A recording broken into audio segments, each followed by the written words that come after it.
Hello everyone, welcome to Jupod Class 9. It's me and Nafi. എല്ലാവർക്കും മക്കളെ ജൂപോഡിന്റെ 9ാം ക്ലാസ്സിലേക്ക് സ്വാഗതം.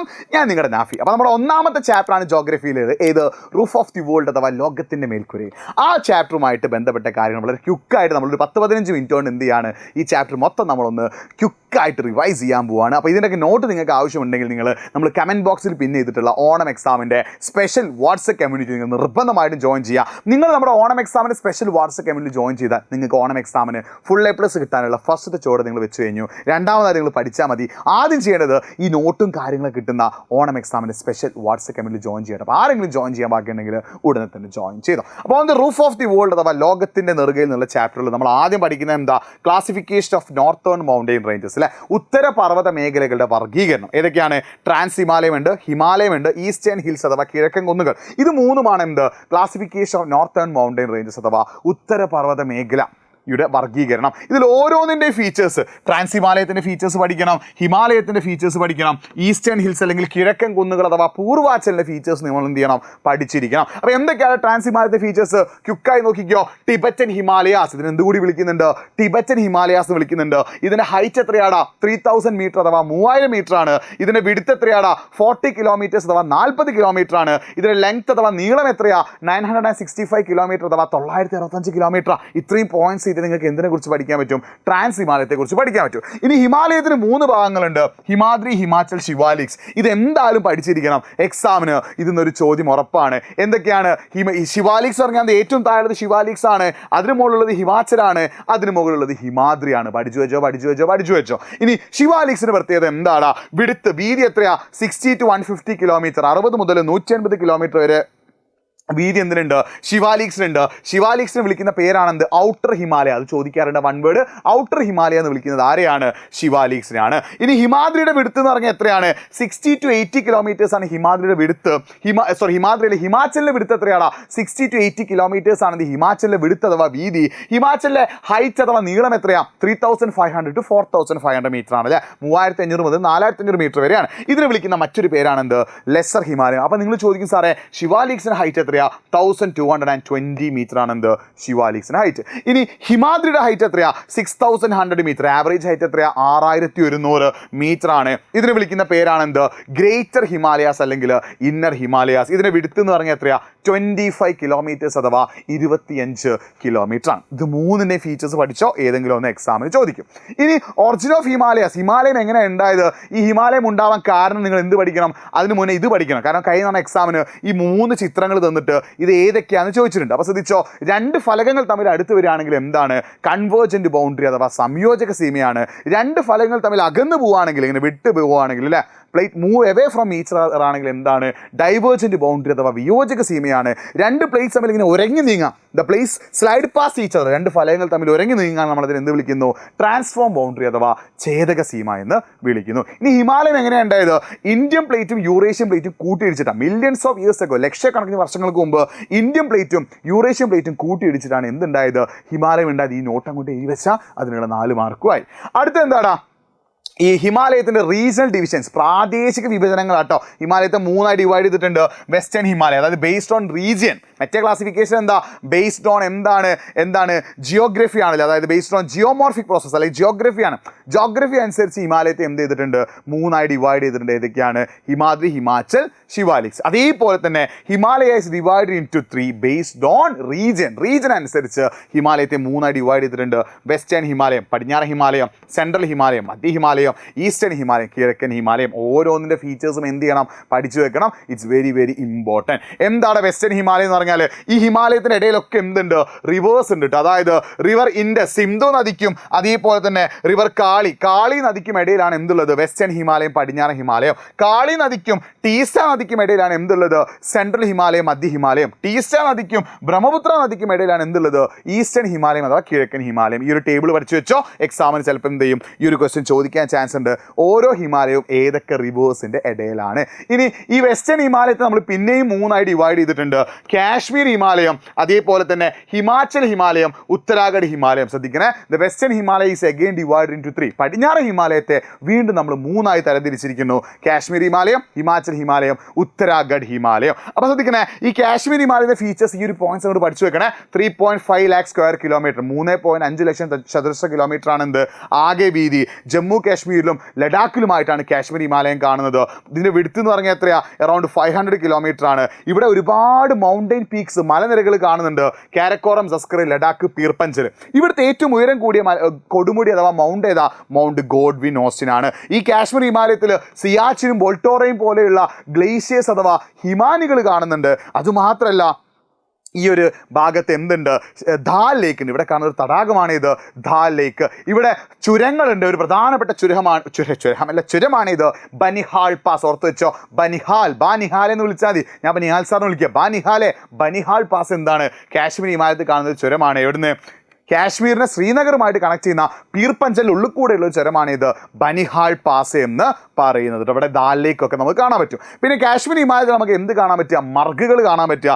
സമ്മർ സീസണിൽ ഇങ്ങനെ പുല്ല് നിറഞ്ഞു കിടക്കുന്നതും വിൻ്റർ സീസണിൽ ഇങ്ങനെ സ്നോ അഥവാ മഞ്ഞ് നിറഞ്ഞു കിടക്കുന്നതായിട്ടുള്ള മിഡോസ് അഥവാ പുൽമേടുകളാണ് എന്ത്? മർഗുകൾ. അടുത്ത നമുക്ക് ഏതാടാ? ഹിമാചൽ ഹിമാലയമാണ്. ഹിമാചൽ പ്രദേശിലൂടെ കടന്നു പോകുന്നതാണ് എന്ത്? ഹിമാചൽ ഹിമാലയം. ഇതിലൂടെ ഒരുപാട് റിവേഴ്സ് പോകുന്നുണ്ട്. ചെനാബ്, രവി, ബിയാസ്. പിന്നെ ഇവിടെ എന്തുണ്ട്? ഒരുപാട് മൗണ്ടെയിൻസ് അഥവാ മലകളുണ്ട്. ദൗലതറും പീർപ്പഞ്ചലും ഇവിടുത്തെ മലകളാണ്. ഈ ഹിമാചൽ ഹിമാലയത്തിൽ കാണുന്ന ലേക്സ് അഥവാ തടാകങ്ങൾ ഏതൊക്കെയാ? ചന്ദ്രതലും സൂരജ് തലും. ഇവിടെയുള്ളൊരു ചുരമാണ് ഇത് ബർലചാല പാസും റോത്തങ് പാസും. ഇത്രയും പോയിന്റ്സ് പഠിച്ചാൽ നിങ്ങൾക്ക് എന്ത് കിട്ടും? ഹിമാചൽ ഹിമാലയത്തിന്റെ ആൻസർ നിങ്ങൾക്ക് അവിടെ എഴുതാൻ പറ്റും. അടുത്തേതാണ്? ഉത്തരാഖണ്ഡ് ഹിമാലയമാണ്. റിവർ സത്ലജിനും റിവർ കാളിക്കും ഇടയിലുള്ളതാണ് എന്ത്? ഉത്തരാഖണ്ഡ് ഹിമാലയം. ഇതിനെ നമ്മൾ വെസ്റ്റേൺ ഭാഗത്ത് നമ്മൾ എന്ത് വിളിക്കുന്നു? ഗഡ്വൽ ഹിമാലയം എന്നും ഈസ്റ്റേൺ ഭാഗത്ത് നമ്മൾ എന്ത് വിളിക്കുന്നു? കുമവൂൺ ഹിമാലയം എന്നും വിളിക്കുന്നു. പടിഞ്ഞാറ് ഭാഗത്തെ ഗഡ്വൽ ഹിമാലയം, ഈസ്റ്റേൺ കിഴക്ക് ഭാഗത്തെ കുമവൂൺ ഹിമാലയം. ഏത് ഹിമാലയത്തിന്റെ? ഉത്തരാഖണ്ഡ് ഹിമാലയത്തിന്റെ. ഉത്തരാഖണ്ഡ് ഹിമാലയത്തിന്റെ വെസ്റ്റ് സൈഡ് ഗഡ്വലാണ്, ഈസ്റ്റ് സൈഡ് കിഴക്ക് ഭാഗം കുമവൂണാണ്. അതുമാത്രം ഇവിടെ ഒരുപാട് മൗണ്ടെയിൻസ് ഉണ്ട്. നന്ദാദേവി, കാമച്ച്, ബദ്രിനാഥ് പോലെയുള്ള ഒരുപാട് മൗണ്ടെയിൻസും നൈനിറ്റാലും ഭീംതാലും പോലെയുള്ള ഒരുപാട് ലേക്സ് അഥവാ തടാകങ്ങളും ഉണ്ട്. ഇവിടെ കൂടെ പോകുന്നതാണ് ഇത് ഗംഗൈ യമുനയിട്ട് ഗംഗേ. ഓക്കെ, ഇനി അടുത്ത നമുക്ക് പഠിക്കാനുള്ളത് ഡ്യൂണുകൾ. അതായത് ഡ്യൂണുകൾ എന്ന് പറഞ്ഞാൽ എന്താ? ഇങ്ങനെയുള്ള രണ്ട് മൗണ്ടെയിൻസിനിടയിലുള്ള വാലിയെ നമ്മൾ വിളിക്കുന്ന പേരാണിത് ഡ്യൂണുകൾ. അത് എവിടെ കാണുന്നുണ്ട്? ഉത്തരാഖണ്ഡ് ഹിമാലയത്തിൽ. ബുഗിയലുകൾ, നമ്മൾ കാശ്മീർ ഹിമാലയത്തിൽ മർഗുകൾ കണ്ടില്ലേ? അതിന് ഉത്തരാഖണ്ഡ് ഹിമാലയത്തിൽ വിളിക്കുന്ന പേരാണെന്ത്? ബുഗിയലുകൾ. ഓക്കെ ആണല്ലോ. ഇനി സെൻട്രൽ ഹിമാലയമാണ്. സെൻട്രൽ ഹിമാലയം നമ്മൾ മറ്റൊരു പേരും കൂടി വിളിക്കുന്നുണ്ട്, നേപ്പാൾ ഹിമാലയം. ശ്രദ്ധിക്കണം, സെൻട്രൽ ഹിമാലയത്തെ നമ്മൾ വിളിക്കുന്ന പേരാണെന്ത്? നേപ്പാൾ ഹിമാലയം. കാരണം മെജോറിറ്റിയും ഏത് രാജ്യത്തു കൂടിയാണ് പോകുന്നത്? നേപ്പാൾ രാജ്യത്ത് കൂടി പോകുന്നത് കൊണ്ട് തന്നെ നേപ്പാൾ ഹിമാലയം എന്ന് വിളിക്കുന്നുണ്ട്. പിന്നെ ഈ നേപ്പാൾ ഹിമാലയം അല്ലെങ്കിൽ സെൻട്രൽ ഹിമാലയത്തിന്റെ ഭാഗമായിട്ടുള്ള ഇന്ത്യയിലെ സ്ഥലങ്ങൾ ഏതൊക്കെയാ? ഡാർജിലിംഗും അതേപോലെ സിക്കിമുമാണ്. നമ്മുടെ ലോകത്തിലെ ഏറ്റവും ഉയരം കൂടിയ മൗണ്ട് എവറസ്റ്റ് കാണുന്ന എവിടെയാണ്? സെൻട്രൽ ഹിമാലയത്തിലാണ്. ഇനി ഈസ്റ്റേൺ ഹിമാലയം അഥവാ കിഴക്കൻ ഹിമാലയമാണ്. ഇതിന് വിളിക്കുന്ന പേരാണെന്ത്? ആസാം ഹിമാലയം. ഇവിടുത്തെ ഏറ്റവും ഉയരം കൂടിയ കൊടുമുടി ഏതാ? നംചാ പർവ്വതമാണ്. ഇതിലൂടെ പോകുന്ന റിവേഴ്സ് ഏതൊക്കെയാ? ബ്രഹ്മപുത്ര, കാമങ്, ലോഹിത്, സുബൻസരിയാണെന്ത്? ഈസ്റ്റേൺ ഹിമാലയം അഥവാ കിഴക്കൻ ഹിമാലയത്തിലൂടെ പോകുന്ന റിവേഴ്സ്. ഇവിടെയുള്ള ഒരു ചുരമാണ് ഇത് ബോംഡില. ഏതാണ്? ബോംഡില. ഇത്രയേ ഉള്ളൂ കേട്ടോ. ഇത്രയേ ഉള്ളൂ ഈസ്റ്റേൺ ഹിമാലയത്തിൻ്റെ ഫീച്ചേഴ്സ്. ഇനി നിങ്ങൾ ശ്രദ്ധിക്കേണ്ടത് പൂർവാച്ചൽ ഹിൽസ് ആണ്. ശ്രദ്ധിച്ചോ, അതായത് നോർത്ത് മുതൽ സൗത്ത് വരെ വടക്കുന്ന് തെക്കോട്ടേക്ക് കാണുന്ന മൗണ്ടെയിൻസ് നമ്മൾ വിളിക്കുന്ന പേരാണെന്ത്? പൂർവാച്ചൽ ഹിൽസ്. ഈ പൂർവാച്ചൽ ഹിൽസിന്റെ ഹൈറ്റ് എത്രയാ? 500 to 3000 മീറ്റർ. 500 മുതൽ 3000 മീറ്റർ വരെ ഉയരത്തിൽ കാണുന്ന മൗണ്ടെയിൻസിനെ നോർത്ത് നിന്ന് സൗത്തിലേക്ക് കാണുന്നതാണ് എന്ത്? അരുണാചൽ പ്രദേശ് മുതൽ മിസോറാം വരെ കാണുന്ന മൗണ്ടെയിൻസ് ആണ് ഇത് പൂർവാച്ചൽ ഹിൽസ് അഥവാ പൂർവാച്ചൽ കുന്നുകൾ. ഇവിടുത്തെ ഒരുപാട് കുന്നുകളുണ്ട്. ഏതൊക്കെയാണ്? പത്കായ്ബും, നാഗാ കുന്ന്, മിസോ കുന്ന്, മണിപ്പൂർ കുന്നും, അതേപോലെ നമ്മുടെ ചിറാപ്പൂഞ്ചി, മഴയത്ത് നിലാവഞ്ചി തുടങ്ങിയത്. ആ ചിറാപ്പൂഞ്ചിയും മൗസിൻറാമും കാണുന്നത് എവിടെയാണ്? ഇവിടെയാണ്. ഇനി നമ്മൾ ഹിമാലയത്തിലെ ക്ലൈമറ്റ് നോക്കുകയാണെങ്കിൽ winter season is heavily experiencing അല്ല, നല്ല തണുപ്പാണ്. സ്നോഫോൾ അടുക്കമുള്ള തണുപ്പ് കിട്ടുന്ന ഒരു സ്ഥലമാണ് ഇത് ഹിമാലയം എന്ന് പറയുന്നത്. പിന്നെ ഇവിടെ എന്താണ്? മൺസൂൺ സീസൺ എല്ലായിടത്തും ഒന്നും ഉണ്ടാവില്ല. മൺസൂൺ സീസൺ മെയിനായിട്ട് എവിടെ ഉണ്ടാവുക? ഈസ്റ്റേൺ ഹിമാലയം അല്ലെങ്കിൽ പൂർവാച്ചലിൻ്റെ ഭാഗത്താണ് പ്രധാനമായിട്ടും എന്തുണ്ടാവുക? മൺസൂൺ സീസൺ അഥവാ മഴക്കാലം കൂടുതലായിട്ട് അനുഭവപ്പെടുക. ഇവിടെ നിങ്ങൾ അടുത്തത് പഠിച്ചു വെക്കുന്നത് ഈ റിവേഴ്സാണ്. ഈ റിവേഴ്സിനെ കുറിച്ചൊരു ക്വസ്റ്റ്യൻ എന്തായാലും എക്സാമിന് ചോദിക്കും കേട്ടോ. ഹിമാലയത്തിൽ നിന്ന് 3 റിവേഴ്സ് ഒറിജിനേറ്റ് ചെയ്യുന്നുണ്ട്, ഇൻഡസ്, ഗംഗ ആൻഡ് ബ്രഹ്മപുത്ര. ഈ 3 റിവേഴ്സിനെ കുറിച്ചിട്ട് നിങ്ങൾ എന്ത് ചെയ്യണം? പഠിച്ചിരിക്കണം. It's very very important. ശ്രദ്ധിക്കണേ, റിവർ ഇൻഡസ് അഥവാ സിന്ധു നദി ഉത്ഭവിക്കുന്ന എവിടുന്ന? ബോക്കർച്ചു ഗ്ലേഷ്യർ നിയർ മാനസരോവർ ലേക്കിലെ. മാനസരോവർ ലേക്കിൽ നിന്നുള്ള ബോക്കർച്ചു ഹിമാനിൽ നിന്ന് ഉത്ഭവിക്കുന്നു. ഇത് എന്ത് ചെയ്യാണ്, ഇന്ത്യയുടെ ഈ ഒരു നോർത്ത് വെസ്റ്റ് സൈഡിലെ പ്രധാനപ്പെട്ട നദിയാണ്.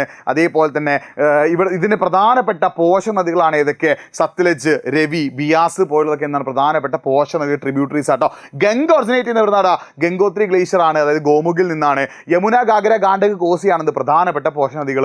ബ്രഹ്മപുത്ര ഒറിജിനേറ്റ് ചെയ്യുന്ന എവിടുന്നാണ്? മാനസരോവർ ലേക്ക് നിന്നാണ്. പ്രധാനപ്പെട്ട ട്രിബ്യൂട്ടറീസ് അഥവാ പോഷക നദികൾ ഏതൊക്കെയാണ്? ദിബാങ്, ലോഹിത്, മാനസ്. അപ്പോൾ ഓരോ റിവറും അതിൻ്റെ ഒറിജിൻ പോയിന്റും അതിൻ്റെ ട്രിബ്യൂട്ടറീസ് നിങ്ങൾ എന്ത് ചെയ്യുക?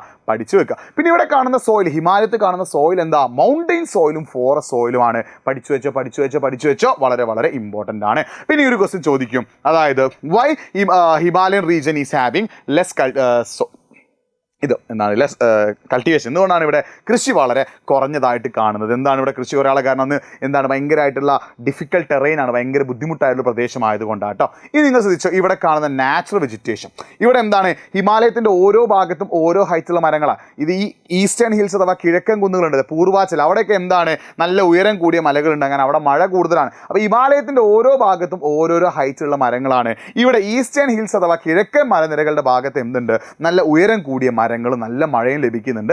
എന്നാൽ ഹിമാലയത്തിന്റെ ബാക്കി ഭാഗത്തേക്കൊക്കെ പോകുമ്പോൾ കോണിഫറസ് ട്രീസ്, ഇതേപോലെയുള്ള സ്തൂപികാഗ്ര വനങ്ങളാണ് നമുക്ക് കാണാൻ പറ്റുക. പൈനി, ദേവദർ, സ്പ്രൂസ് പോലെയുള്ള കോണിഫറസ് ട്രീസ് നമുക്ക് കാണാൻ പറ്റും. പിന്നെ ഹിമാലയത്തിലെ വൈൽഡ് ലൈഫ് ഏതൊക്കെയാണ്? Yak, musk deer, single horn rhinoceros, snow leopard, ഇങ്ങനെയുള്ള മൃഗങ്ങളാണ് നമുക്ക് എവിടെ കാണാൻ പറ്റുക? ഹിമാലയത്തിൽ കാണാൻ പറ്റുക. അപ്പോൾ ഞാൻ പറഞ്ഞു ഹിമാലയത്തിലെ agriculture is very very low. കൃഷി എന്താണ്? വളരെ കുറവാണ്. Why agriculture is space in Himalaya? ഹിമാലയത്തിൽ എന്താണ് കൃഷി കുറയാൻ കാരണം? എന്തൊക്കെയാണ് കാരണം? ഒന്ന്, എലവേഷൻ, ഉയരമാണ്. സ്റ്റീപ്നെസ് ഓഫ് സ്ലോപ്പ്, ചെങ്കുത്തായ ചെരിവാണ്. ഇമ്മച്ചർ സോയിൽ, പാകമാകാത്ത മണ്ണാണ്.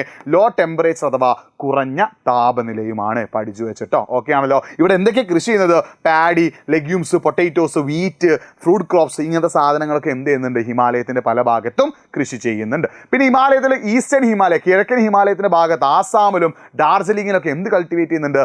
ടീ അഥവാ തേയില എന്ത് ചെയ്യുന്നുണ്ട്? കൃഷി ചെയ്യുന്നുണ്ട്. പിന്നെ ഇവിടെ ആനിമൽ റിയറിങ് നടത്തുന്നുണ്ട്. മെയിനായിട്ട് ഗോട്ട്, ഹോസ്, അങ്ങനെയുള്ള അതേപോലെ യാക്ക് പോലുള്ള ജീവികളെയാണ് എന്ത് ചെയ്യുന്നത്? ആനിമൽ റിയറിങ് നടത്തുന്നത്. പിന്നെ കഴിഞ്ഞ തവണ എസ്സേ ചോദിച്ചത് ടൂറിസമാണ്. ഹിമാലയത്തിലെ ടൂറിസം അല്ലെങ്കിൽ tourist phase in Himalaya divide into 3. ഹിമാലയത്തിലെ ടൂറിസത്തെ 3 ഘട്ടങ്ങളായി ഡിവൈഡ് ചെയ്തിട്ടുണ്ട്. ഫസ്റ്റ് ഫേസ് എന്താ? പിലിഗ്രിമേജ് ടൂറിസമാണ്, തീർത്ഥാടന ടൂറിസമാണ്. അതായത് പണ്ട് കാലം മുതലേ ഇത് ഒരുപാട് ഹോളി പ്ലേസസ് ഉള്ള പ്ലേസ് ആയതുകൊണ്ട് തന്നെ കൈലാസ്, മാനസരോവർ, അമർനാഥ്, ഹേമാകുണ്ട് സാഹിബ് പോലുള്ള സ്ഥലങ്ങളിലേക്ക് പണ്ട് മുതലേ പിലിഗ്രിംസ് അഥവാ തീർത്ഥാടനങ്ങൾ വന്നിരുന്നു. രണ്ടാമത്തെ എന്താണ് ബ്രിട്ടീഷുകാരുടെ ടൈമിലുണ്ട് ടൂറിസം. അങ്ങനെ ബ്രിട്ടീഷുകാർ യൂറോപ്പിൽ നിന്ന് ഇന്ത്യയിലേക്ക് വന്നപ്പോൾ ഇന്ത്യയിലെ ചൂട് അവർക്ക് എന്ത് ചെയ്യാൻ പറ്റുന്നില്ല? താങ്ങാൻ പറ്റുന്നില്ല. അതുകൊണ്ട് തന്നെ ഷിംല, ഡാർജിലിംഗ്, ഷില്ലോങ്, അൽമോറ, റാണിക്കെട്ട്, മസൂറി, നൈനിറ്റാൽ പോലുള്ള സ്ഥലങ്ങളിൽ അവർ എന്ത് ചെയ്യാണ്? ഹിൽ സ്റ്റേഷൻ അഥവാ സുഖവാസ കേന്ദ്രങ്ങൾ സ്ഥാപിക്കുകയും അവിടെ എന്ത് ചെയ്യാണ്? അവർ ടൂറിസം നടത്തുകയും ചെയ്തു. മൂന്നാമത് അഡ്വഞ്ചർ ടൂറിസമാണ്. 1953 മെയ് 29 എന്ത് ചെയ്യാണ്? ടെൻസിംഗ് നോർഗയും എഡ്മണ്ട് ഹിലാരിയും നേപ്പാളിലെ മൗണ്ട് എവറസ്റ്റ് കീഴടക്കിയതോടുകൂടി എന്ത് ചെയ്യാണ്? ഇവിടേക്ക് അഡ്വഞ്ചർ ടൂറിസം, അല്ലെ, മൗണ്ടനിയറിങ്, പാരാഗ്ലൈഡിങ്, സ്കീയിങ് പോലെയുള്ള കാര്യങ്ങൾ എക്സ്പീരിയൻസ് ചെയ്യാൻ ആളുകൾ ഇങ്ങോട്ടേക്ക് എത്തി. അപ്പോൾ ഇത്രയുമാണ് ഈ ഒരു ചാപ്റ്റർ നിങ്ങൾ ക്യുക്കായിട്ട് നോക്കി വെക്കേണ്ടത്. അപ്പോൾ ഇതിൻ്റെയൊക്കെ ഡീറ്റെയിൽഡ് ആയിട്ടുള്ള ക്ലാസ് നമ്മുടെ എജ്യൂപോർട്ടിൻ്റെ ആപ്പിൽ ഫ്രീ ആണ്. എജ്യൂപോർട്ട് ആപ്പിൽ എല്ലാ സബ്ജക്റ്റിൻ്റെയും ഫസ്റ്റ് ചാപ്റ്റർ ഫ്രീ ആണ്. ജോഗ്രഫിയിലെ ഫസ്റ്റ് ചാപ്റ്റർ നിങ്ങൾക്ക് എന്താണ്? കംപ്ലീറ്റ്ലി ഫ്രീ ആണ്. നിങ്ങൾ ചെയ്യേണ്ട കാര്യം, ജോഗ്രഫിയിലെ ഫസ്റ്റ് ചാപ്റ്റർ പഠിക്കാൻ നിങ്ങൾക്ക് ആഗ്രഹം ഉണ്ടെങ്കിൽ എജ്യൂപോർട്ടിൻ്റെ ആപ്പ് ഡൗൺലോഡ് ചെയ്യുക, അതൊന്ന് കണ്ടുപഠിക്കുക കേട്ടോ. ഇതിൻ്റെ ആൻസർ നിങ്ങൾ എന്ത് ചെയ്യുക? ഒന്ന് കമൻറ്റ് ബോക്സ് ടൈപ്പ് ചെയ്യുക. കമൻറ്റ് ബോക്സ് ഇതിൻ്റെ ആൻസർ ടൈപ്പ് ചെയ്യുമ്പോൾ നിങ്ങളുടെ പേരും നിങ്ങൾ പഠിക്കുന്ന സ്കൂൾ കൂടി ചേർത്തിട്ട് എന്ത് ചെയ്യുക? ഒന്ന് കമൻറ്റ് ചെയ്യുക. ഒന്നാമത്തെ ക്വസ്റ്റ്യൻ, രണ്ടാമത്തെ ക്വസ്റ്റ്യൻ ആൻഡ് മൂന്നാമത്തെ ക്വസ്റ്റ്യൻ. ഈ 3 ക്വസ്റ്റ്യൻ്റെയും ആൻസർ നിങ്ങൾ എന്ത് ചെയ്യുക? ഒന്ന് കമൻറ്റ് ബോക്സ് ടൈപ്പ് ചെയ്യുക. ടൈപ്പ് ചെയ്യുമ്പോൾ നിങ്ങളുടെ പേരും നിങ്ങൾ പഠിക്കുന്ന സ്കൂളും കൂടി ചേർത്ത് ടൈപ്പ് ചെയ്യുക. ഇതിനൊക്കെ നോട്ട് നിങ്ങൾക്ക് വേണമെന്നുണ്ടെങ്കിൽ, ഓണം എക്സാമായിട്ട് ബന്ധപ്പെട്ട അപ്ഡേറ്റ്സുകളൊക്കെ നിങ്ങൾക്ക് അറിയണമെന്നുണ്ടെങ്കിൽ എജ്യൂപോർട്ടിൻ്റെ ക്ലാസ് 9 വാട്സപ്പ് കമ്മ്യൂണിറ്റി നമ്മൾ കമൻറ്റ് ബോക്സിൽ പിൻ ചെയ്തിട്ടുണ്ട്. അതൊന്ന് ക്ലിക്ക് ചെയ്തിട്ട് അതിലൊന്ന് ജോയിൻ ചെയ്തിട്ട് നല്ല ജില്ലായിട്ട് നിങ്ങൾ എന്ത് ചെയ്യുക? പഠിക്കുക. അടിപൊളിയായിട്ട് പഠിക്കുകയാണെങ്കിൽ നിങ്ങളെ തേടി ഏറ്റവും ബെസ്റ്റ് റിസൾട്ട് വരും. മറ്റൊരു വീഡിയോയുമായിട്ട് വീണ്ടും കാണാം. നമ്മൾ ചാപ്റ്റർ 1 വളരെ ക്വിക്ക് റിവിഷനാണ്. ഇനി നിങ്ങൾക്ക് ആപ്പിൽ പോകാൻ താല്പര്യമില്ലെങ്കിൽ നമ്മുടെ എജ്യൂപോർട്ടിൻ്റെ YouTube channel, class 9 YouTube channel chapter 1 1 shot live ഉണ്ട്. അത് നിങ്ങളൊന്ന് കാണുക. ക്വിക്കായിട്ട് കാര്യങ്ങൾ പഠിച്ചെടുക്കുക. അടിപൊളിയായിട്ട് പഠിക്കുക. നിങ്ങൾ അടിപൊളിയായിട്ട് പഠിക്കുകയാണെങ്കിൽ നിങ്ങളെ തേടി ഏറ്റവും ബെസ്റ്റ് റിസൾട്ട് വരും. അപ്പം it's me Nafi signing off.